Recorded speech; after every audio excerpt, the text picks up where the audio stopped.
Bilung. Mestine kowe kaget dening Sun Timbali. Inggih. Wonten dawuh kersane pripun? Gok. Tak lali-lali. Saya ngalila tak gagas. Saya ngranui. Saya kuwur rasaku. Biyen kowe tau ndongeng bab ramening perang Gejali Suta. Gejali bapak Suta anak. Tegese niku perange bapak karo anak. Yo, tansah gawang-gawang ana padone netraku. Sedane Rama Prabu Stija Boma Narakasura. Nggih. Nang kula rak tau crita to. Sing lepat niku jane nggih ingkang Rama Prabu Stija. Neng ora iso tak kipatke seka wewayangan Gok. Nggih lumrah mawon wong sampeyan ki putrane. Nang sing lepat niku anak wani karo wong tuwa niku jenenge anak Durhamam anu durhaka. Nang sing luput Eyang Prabu Ndwarawati, Prabu Kresna niku ampun diluputke. Merga niku Wisnu sawantah sing njejeke adil lan bebener. Yo, ning sing miwiti mbibiti perkara sapa? Ora ana liya, ya kuwi Paman Parang Garuda, Paman Samba Wisnu Brata. Wani gonjak karo Ibu Dewi Agnyanawati mula ora lidha ujare wong adaplok. Banjur ku andane Paman Samba. Dening Rama Prabu dijuing-juing, disebet-sebet, dipoteng-poteng nganti tanpa ngukup, tanpa wujud. Nek niku kula nggih ngerti, kula ngertos. Pancen sing luput Raden Samba Wisnu Brata. Merga pancen Raden Samba wani Selingkuh. Selingkuh. Halo. apa? Selingkuh. Selingkuh karo Mbak Yune Ipe. Lah niku ning sasampune Kaya ipar adalah maut. uga nonton kaya ngono to, Lung. Nonton apike. Apik tenan. Sasampunipun ngaten wong Rama Prabu Stija banjur wani kalih tiyang sepuh niku lepat. Cobi to. Saniki tak caosi gambaran.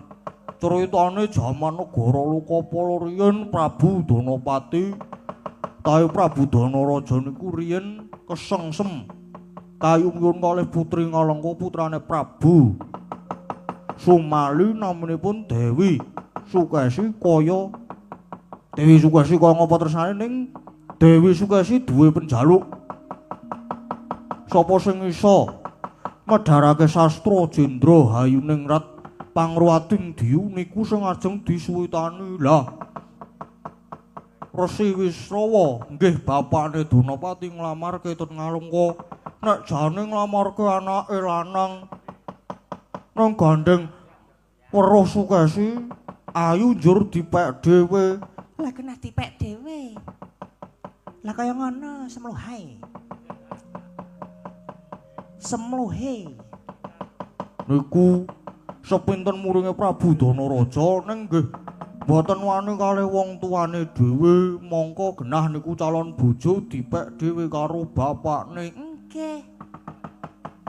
Ibarate gula batu wedange jahe. Calon mantu digaglak dhewe. Manuk mangar susu dawa oleh sing anyar njur lali karo sing tuwa. Oleh majar kuwi saka ngendi to, Lung? Saka nonton ipar adalah muat. Sinden adalah maut. Aduh. Ora sembrono to, Lung, kowe iki, Lung. Ku tak badhati lho, Lung, susu. Wah, kejem aja. Kukusku liwat sisan. Ah, niku wau. Mongko tumrap lakon perang Gejali Suta, sing salah niku rak Raden Samba sanes Prabu Kresna. Lah, engkang Rama Prabu Stija ampyah awur-awur nyerang tanpa nganggo tatanan luwih-luwih Stija wani lan gawe larane Raden Janaka. Mongko sinuwun Kresna niku yen karo Janaka lan karo Raden Arjuna tresnane kliwat ukur.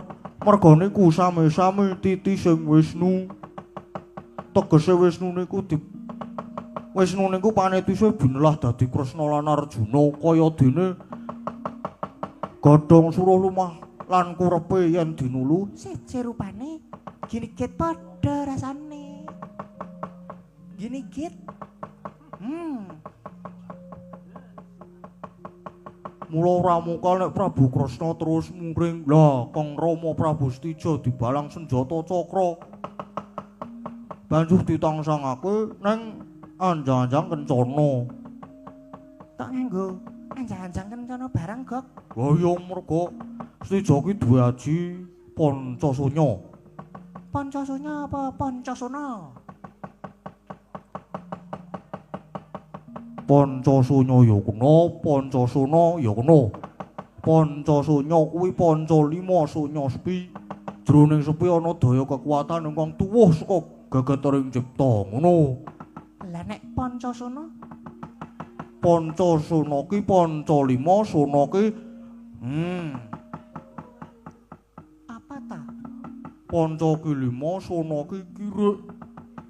Tegese Prabu Bima ngingu kirik 5. Kuwi aneh lho. Wis kono mulai wae kono mah. Ya aja ngono. Kowe mono.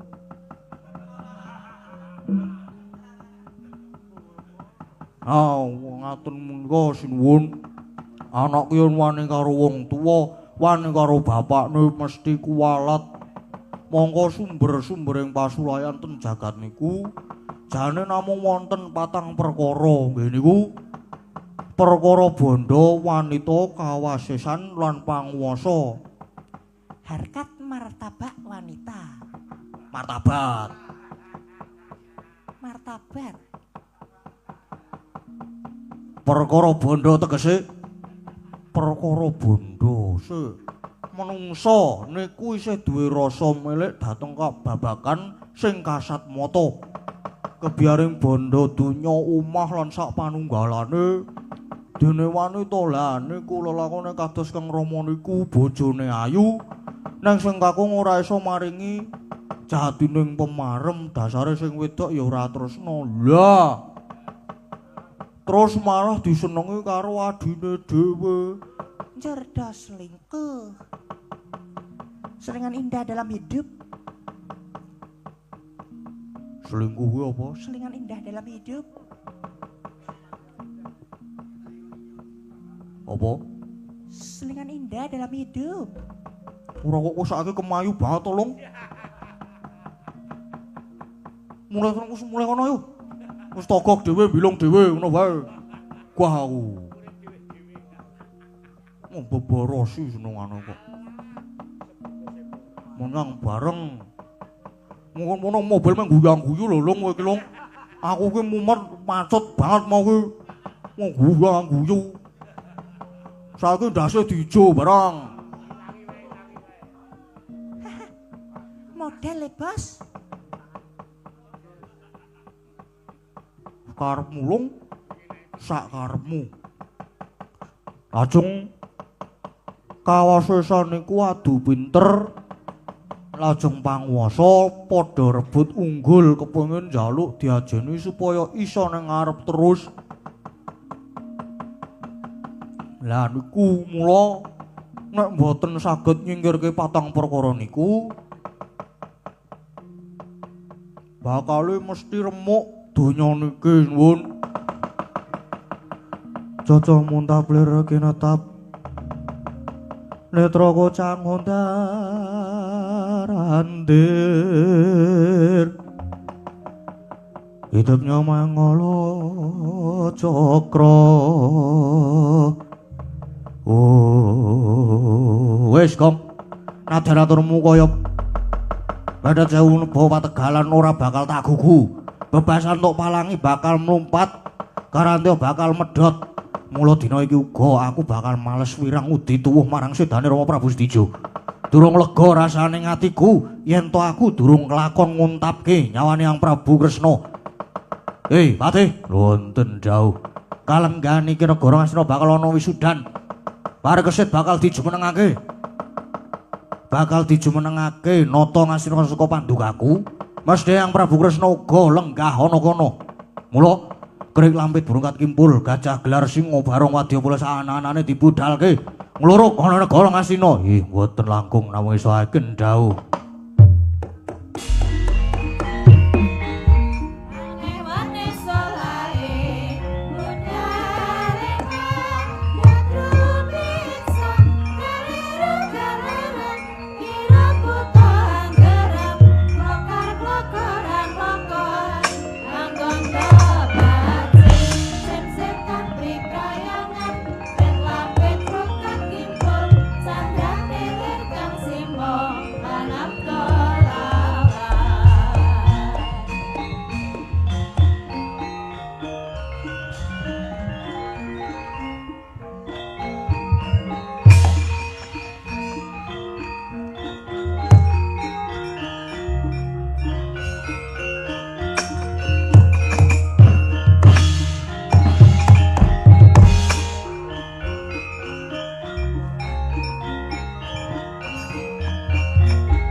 Wis ah.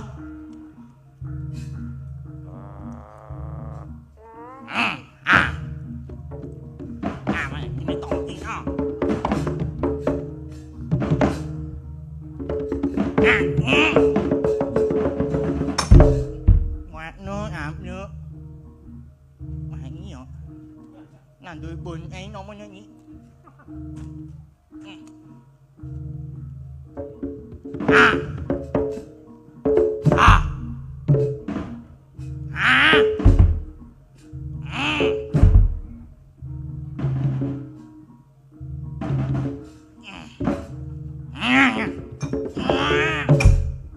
Ya salah ngono kuwi wae.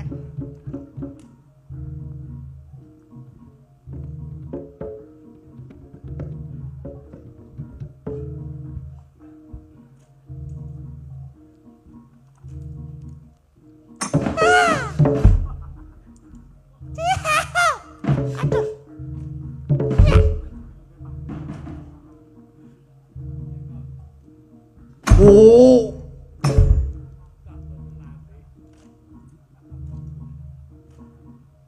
Nek.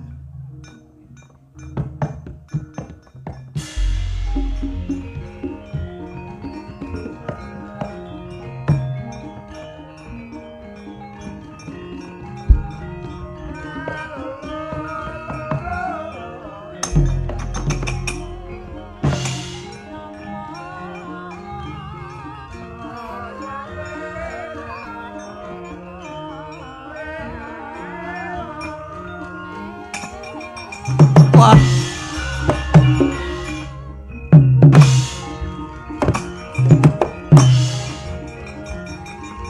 Wah, ya.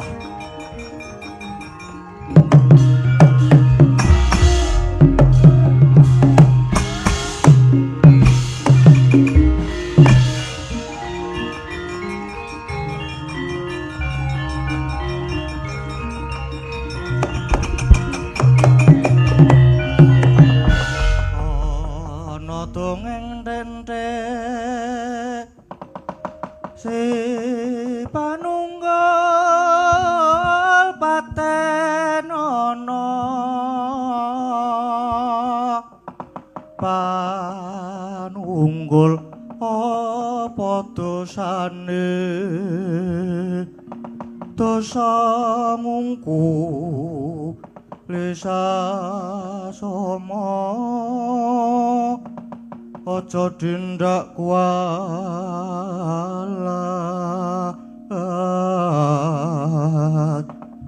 lah iya bener kandamu lali sumber katewasan dalat-dalat durung suwe aku lumaku Sawadyabala lagi wae nganjek laladan negara Ngastina teko iki ana satriya methukke marang aku ngadeg kaya ndha menthang kaya Gandewa.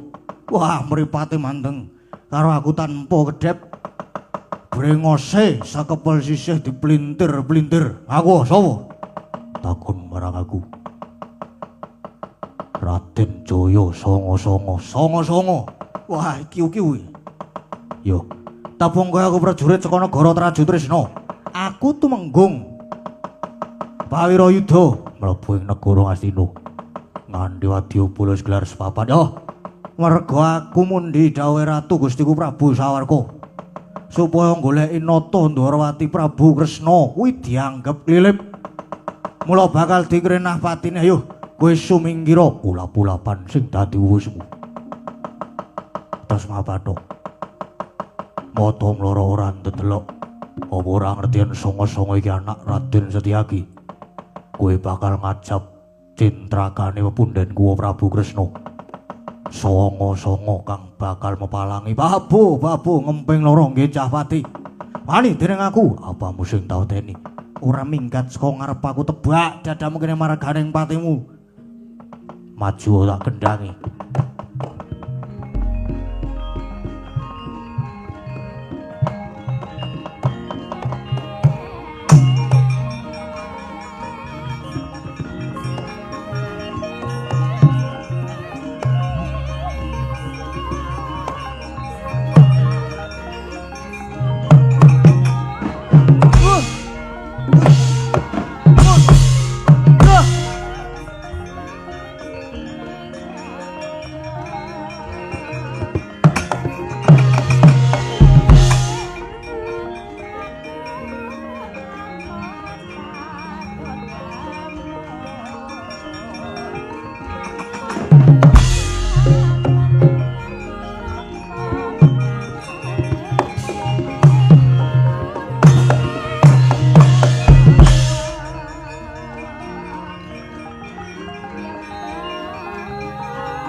dadamu.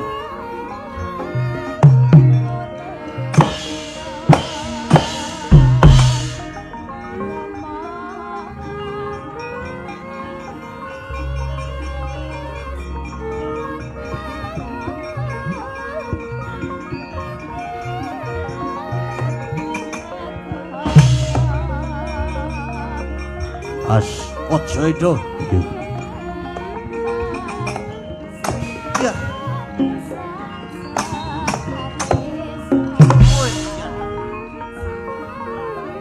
Nanti sangu godo. Ayo. Iya. Waduh.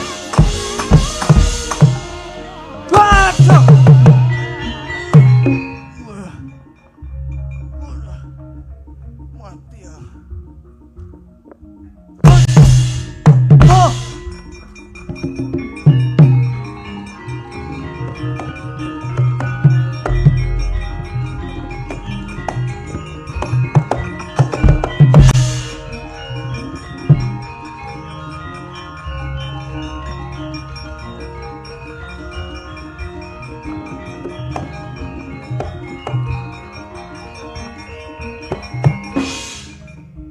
Sopo Danurinda?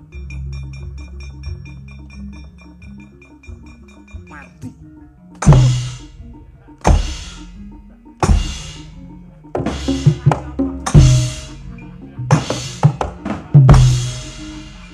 Waduh, mati nang.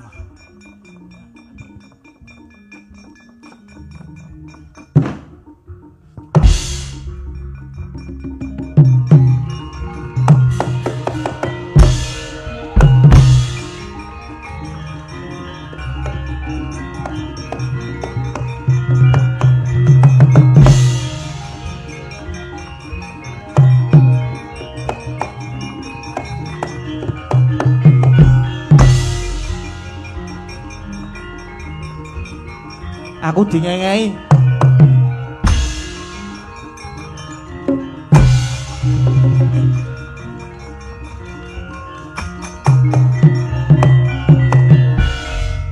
Matane.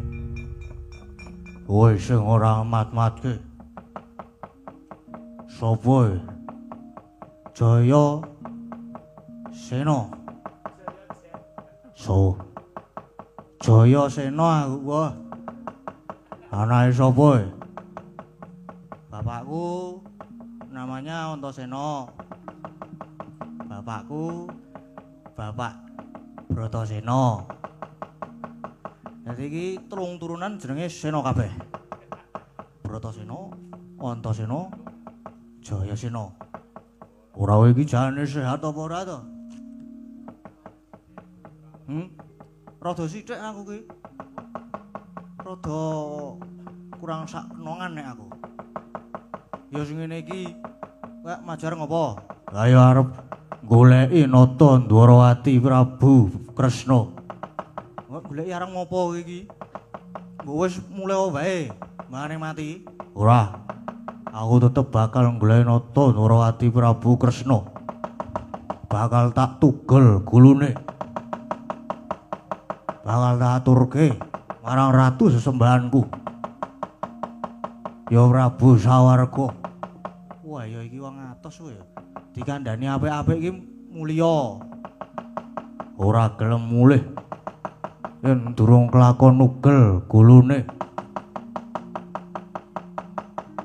Ratu Ndwarawati Prabu Sri Bathara Kresna kowe iki kandhane kon mulih kok ngai.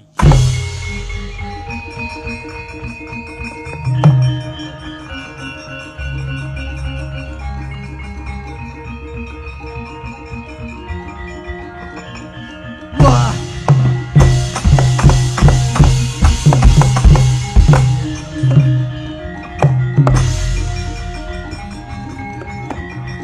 Wah. Wah. Waduh.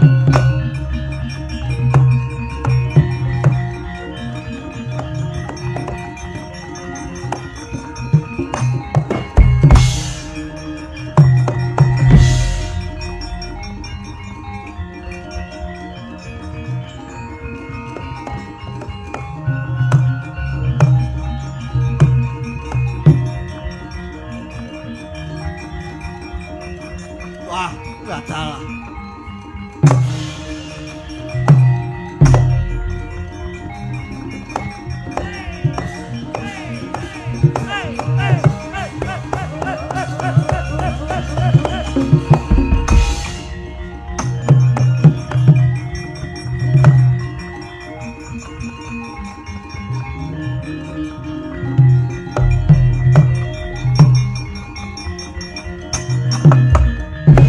Buku karepe dhewe bubar maut wadya balaku ingkang methuke aku dadane murup sawa Raden Sasi Kirana anak Raden Gatotkaca. Sasi Kirana anak Gatotkaca ngerti yo bapakmu Gatotkaca kuwi biyen mungsuh bebuyutane karo Sudarma Rama Prabu Setijo.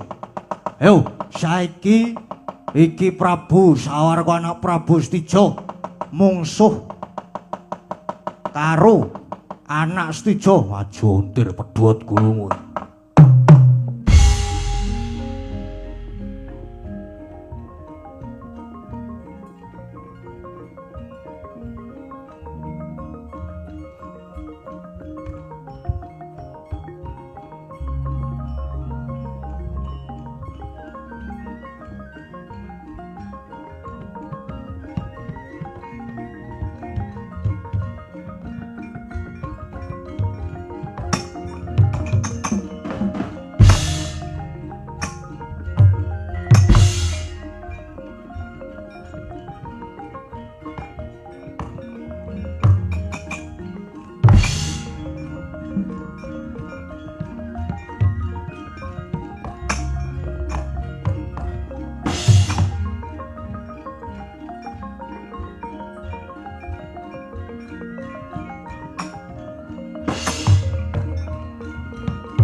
kowe jejaring ratu, jejulukmu Prabu Sawarga ya. Ih, panjenengan yang kula Prabu Kresna. Yen kowe gelem ngakoni lho. Nuwun sewu. Kondhangipun paduka menika Sadyaning Rat Oboring jagat. Pangejoan tahe Sang Hyang Wisnu dewaning kabagyan aing. Ing menapa kok tegel mentala merjaya dhateng tiyang sepuh kula inggih Sudarma kula inggih putra paduka piyambak Kanjeng Rama Prabu Stija. Nah, ngono kuwi sing apik merga ngertine iki karo takon dadine karo tiru-tiru apike karo tumandang. Mula aja grusah-grusuh mundhak ke seluruh dalan sing kleru. Merga tumindak sing agan sing tanpa paniti priksa kuwi adaan. Sok getun gedhuwung tiba mburine. Sarko. Nganti kowe gawe geger ngraboso negara Ngastina meh wae. Glandang carang saka pucuke. Merga kowe ora gelem takon yen kowe mbelani karo Stija kuwi apamu to? Lho, cetha menika tiyang sepuh kula. Menika sampun cetha. Sudarma kula inggih ingkang ukir jiwa raga kula kosik. Jare sapa? Sing kandha sapa? Jare sopir-sopir. Tegesipun para kusir-kusiring Traju Trisna. Nah, mula kowe aja gampang nampa ucape. Para ambek wadul kabeh kudu diglejah diteliti. Kanthi permati, kowe tak dongengi ya Sawarga. Stija kuwi woh katresnane Pulun Bathara Wisnu patutan karo Bathari Pertiwi. Peputra loro ya kuwi Stija lan Siti Sendari lah. Gandeng Sang Hyang Wisnu kuwi manitis karo Raden Narayana. Stija banjur ngawu-awu Sudarma. Barengi nalika samono ana kraman Nalendra Surateleng jejeluk Prabu Bomantara. Sing nalika semono Narayana gelem nampa switane Stija nanging kanthi sayembara. Waton Stija bisa nyernake Prabu Bomantara. Usana Bomantara mati saka tangane Stija. Lah, nalika Bomantara mati wis ninggal garwa ya kuwi Dewi Agnarawati. Gandeng Agnarawati dadi randha lan Kraton Surateleng kuwi suwung mula Stija banjur dadi ratu ing Surateleng jejuluk Prabu Bomanarkasura. Sing tegese nunggak semi karo jenenge Prabu Bomantara. Ih. Kala lajeng Surateleng dados Traju Trisna. Lah. Kuwi critane kanggo pangeling-eling ngimbangi katresnane Stija karo Agnarawati. Mula banjur uga dijenengi negara Traju Trisna. Traju kuwi timbang. Tresna kuwi seneng. Nanging uga ana sing ngarani yen dadine negara Traju Trisna merga nalika semono Stija kuwi meri karo jembaring negara Dwarawati. Mula nalika semono Prabu Kresna banjur traju utawa nimbang antarane negara Surateleng lan negara Dwarawati kuwi jembar sing endi? Bareng ditraju ditimbang lah kok jebul jembar negara Surateleng. Stija banjur luwih seneng utawa tresna milih marang Surateleng. Mula banjur dijenengi uga negara Traju Trisna. Ngono, wis mudeng? Wis mudeng apa durung? Lah lajeng Dewi Agnarawati menika wis tak kandhake ning ngarep. Dewi Agnarawati kuwi warandane Prabu Bomantara. Ning Setija uga tresna banjur diwengku garwa nanging sadurunge didhaup karo Setija. Dewi Agnarawati wis bobot dhisik karo Bomantara. Bareng lair cengar jabang bayi lanang diparingi tetenger Raden Sawarga ya kowe kuwi ngger Sawarga.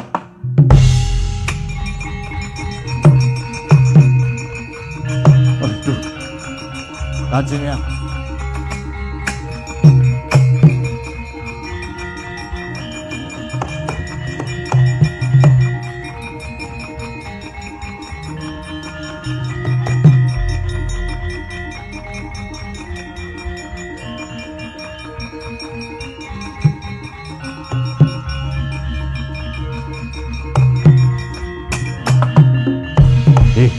Senadyan sampun gamblang terwaca dawuh pandika Paduka Hyang Prabu Kresna.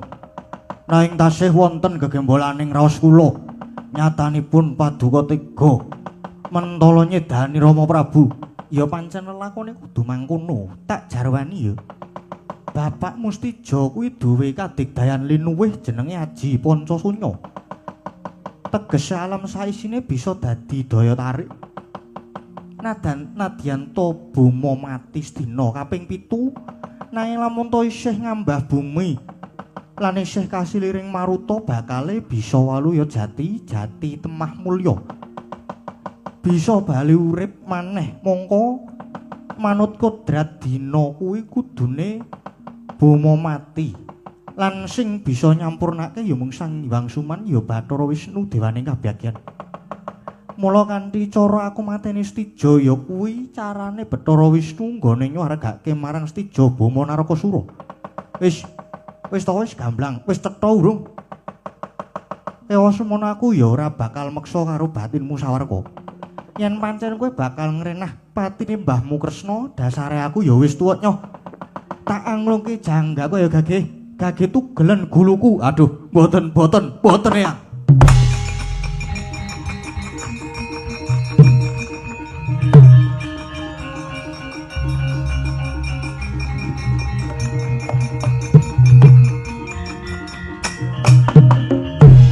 Aduh, Kanjeng Yang, kula boten wantun kalian Yang Prabu, malah wonten lepatipun ingkang wayah pun Sawarga.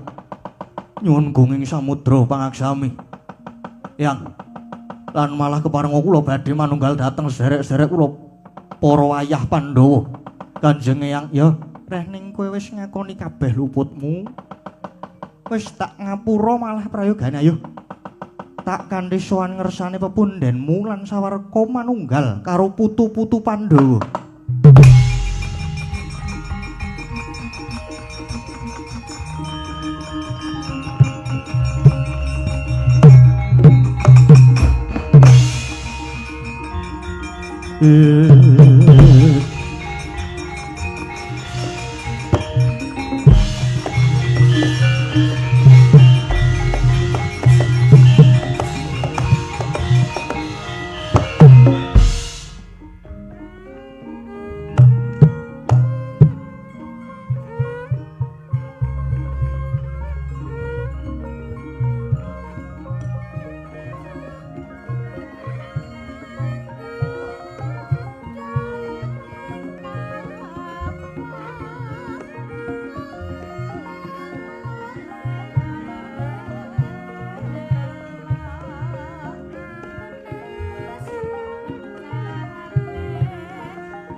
Saya dalu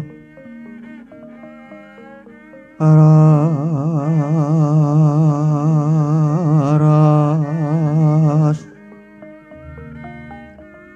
apyara sorot lintang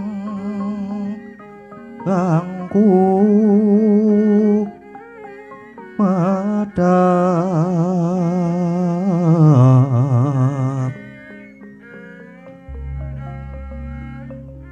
titi sonya madya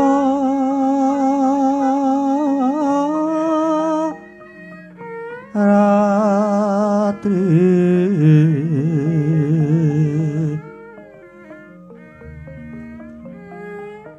lumrang gandaning pos pita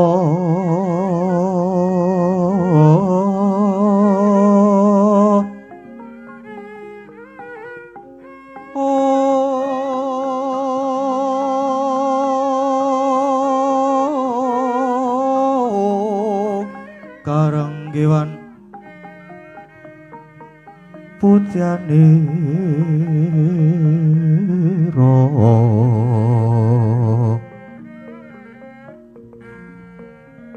sang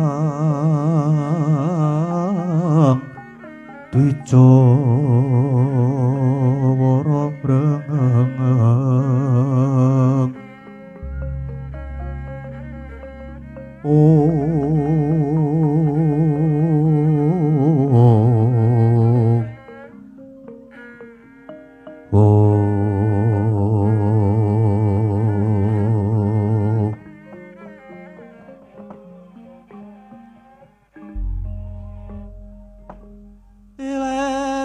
iler-iler tandure wasumile ijo royo-royo kasegota antenanya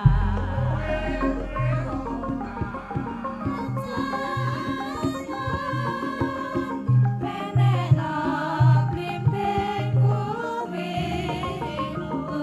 nyulung yo menena kanggo basuh tetotira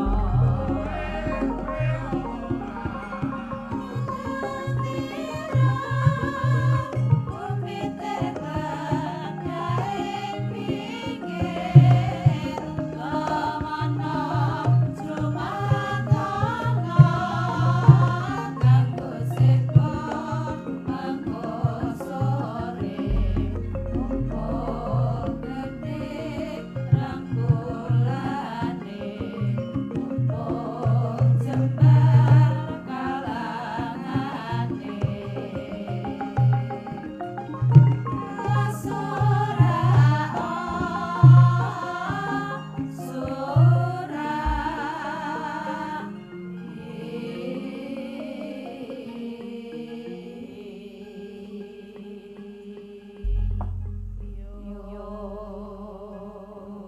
Srewing sawang arwa kumantos sing dalu jroning ratri dereng wonten ingkang kacarita amung Sang Hyang Pertanggapati ingkang jendel saking perang wetan nadyan kelangan megarsa gunung-gunung parandene bisa merbawani jagat raya Dewi tata sing kamantian dewasane nang wau kawusa wancin wis ngancik gara-gara Sukramangkara tumpak mendo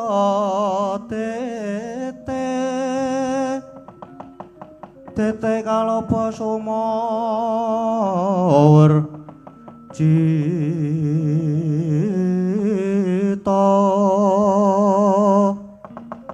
anggara rakata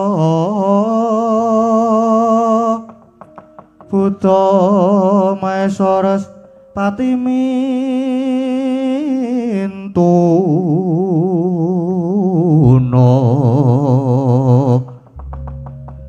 Eka dwi tricatur panca sajapta astana dasa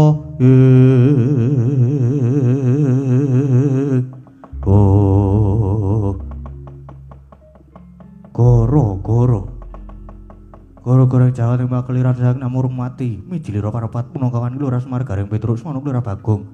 Ingkang sami gogo jagan madyaning ngoro rombo alon. Arire.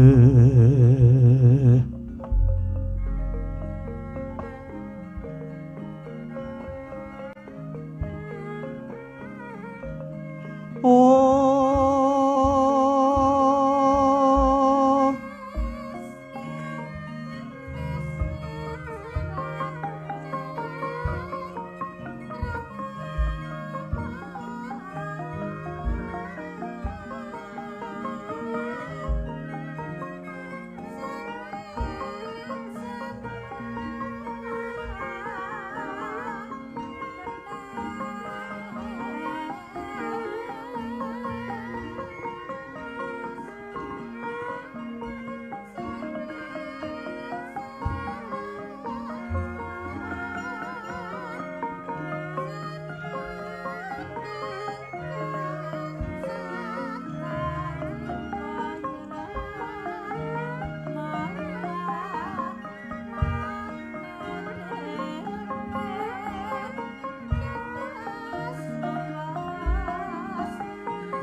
Lho iki sing siji ndi? Kae.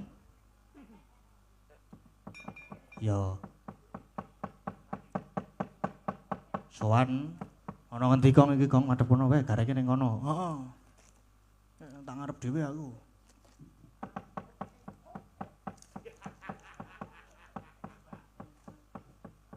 Iki nek dadi perane Petruk terus ngundang tetep Kang Gareng. Masa arep Mbah. Lagi iki lho aku metu anyep.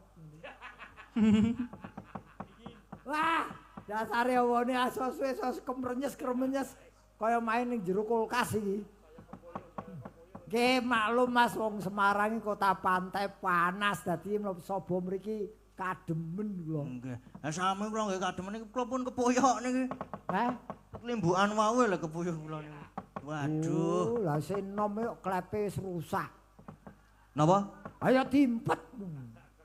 Lah nek ora tampet tenan metu ket mau to. Wah ya. Aku iki mongko sok-sok ora iso ngempet lho. Wong pantangane dalang ya salah sijine kuwi kok. Kene iki wancine gara-gara ta iki? Gara-gara ngono iki pisan. Tak kira lali ora nggo gara-gara. Ora mau ya. Biasane yamen iki aku wis mulih lho iki. Iki kok lagi acak gara-gara. Ha biasane iki ora Ning biasa. kabeh iki beradaptasi. Nggih. Jadi tidak boleh ego disingkirkan, kita adaptasi dengan apa yang ada. Nah, Itu. Goro-goro. Nggih. Goro-goro ki gotong royong gogoh-gogoh rasa. Gotong royong gogoh-gogoh rasa. Rasa Nah, dadi aku senengane wancine wong gogoh-gogoh liyane kok. apa? Nah, aku senengane gogoh-gogoh liyane. Oh mulane ya ngompol kuwi kok. Gogoh iwak barang ngono kan ning kali. Oh gogoh iwak nggih. Nggih nderek wungon kok Mas. Nggih. Nggih nderek wungon anggenipun ingkang kagungan kersa tasakuran putranipun dipun supitaken. Nggih. Wah ya abote duwe anak, tujune anakku ki cewek kabeh. Anakku ki cewek loro kabeh. Piye to? Kok cewek loro kabeh? Loro cewek kabeh. Nah, kuwi. Angger jamene iki butek kene iki. Dadi cewek loro cewek kabeh. Nggih. Dadi ora tau nyupitke kaya panjenengane Pak Eko iki. Lah nek ngono jenengan nuwun supit melih, Mbah. Apa? Supit melih. Ah disupitke percuma ora berfungsi. Wo, Ya ning kaya kari delok mungsuhe. Ora iki ngrembug bab anak kok Mas. Nggih. Kenapa panjenengane Pak Eko ki apa syukuran nganti kaya ngene iki ya mergo anak. Nggih. Kowe ngerti tegese anak, bola-bali wis tak utarakan. napa nek anak? Anak kuwi ANAK. A kuwi anugerah saka sing gawe urip. N N nantinya sebagai penerus garis keturunan. A Akalnya harus kita isi dengan ilmu yang berguna. X anu K. K, kolbunya juga harus kita tata dengan norma-norma sopan santun yang ada di kehidupan ini. Waduh. Top. Jadi anak ki aja diculke maneman penerus garis keturunan kok. Aku ki bangsa uncek-uncek wis pokoke iso pokoke. Wis kowe njaluk tak unceki apa? Tak uncekane. Aku ya kerep ngonceki. Sop apa? Sing mbok unceki apa? Buah-buahan. Oh, yen aku rasa dadak diunceki. Lah nek ora dijaki terus kepiye? Ah wis mbuh piakale. Kok rembug kok tekan didi. Asem ndak apa-apa ya malah gayeng kok. Wong iki alam-alaman, iki lek-lekan alam-alaman ngudal kawruh, adu pengalaman. Nggih. Yen bab pengalaman mungkin kowe karo aku kalah akeh mergo Nggih. laire dhisik aku. Nggih. Dadi ambak-ambak dalang kuwi sebagai pimpinan ning ya aja nganti alergi tumrap anak buah sing luwih pinter. Ngono. Dadi dalang kuwi memang tegese ana. Dalang. Nah, dalang ki dalam bekerja menjadi seorang pemimpin pagelaran wayang kulit. Lang kuwi langkahnya selalu diikuti oleh anak buahnya, Yoga lan Sinden. kuwi dalang. Yo. Niyaga. Nggih. Niki niatipun nderek ngregengaken pagelaran wayang kulit. Ya ki yasa iringan murih saenipun pagelaran wayang kulit. Go ki Sego. sego